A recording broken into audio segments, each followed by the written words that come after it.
So, I think I just want to tell this story because it's not anything that I've told to any of my friends, and I don't really have a platform to do it, so I guess I'll do it here. Um, and it's kind of a funny story, and maybe it can help someone out if they're in a weird sitch like me.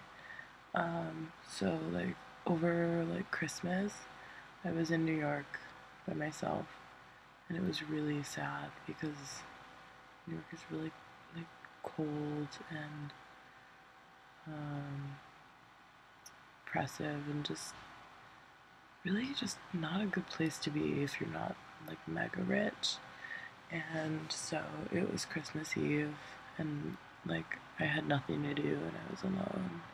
So I went on Tinder with the express intent of fucking a stranger. And so I invited some dude over to my apartment, and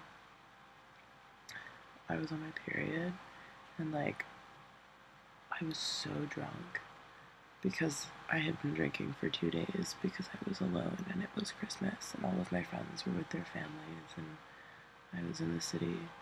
So I was on this bender, and I thought I had taken my tampon out, but I didn't really remember if I did.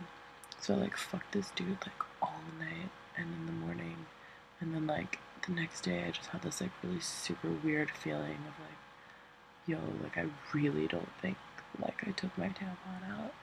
So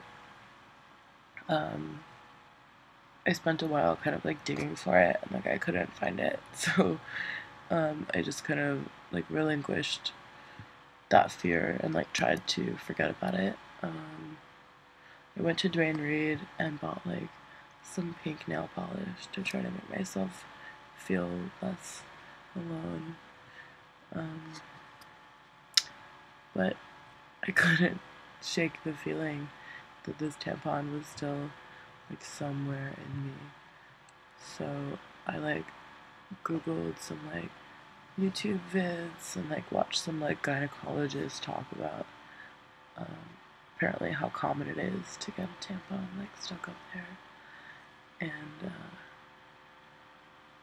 I took one of their one doctor's advice, and I used a shit ton of lube and kind of just fisted myself, and sure enough I found the tampon in there, and I pulled it out. It had been 2 days, and it was oh, it's I didn't even look at it. I was so afraid of what it was gonna look like or what it was gonna smell like that I just didn't. I just threw it right into the trash and took the trash out. But yeah, that's it. I fucked a Tinder dude with a tampon in. Had to take it out 2 days later. It was the most stressful 2 days of my whole life. And the moral of the story is, don't get blackout drunk and invite a Tinder dude to your apartment to have period sex, because you'll have to wash your roommate sheets in the bathtub because it's Christmas and the laundromats are all closed. So learn from my mistakes. Please don't put yourself at risk of toxic shock syndrome. Thank you.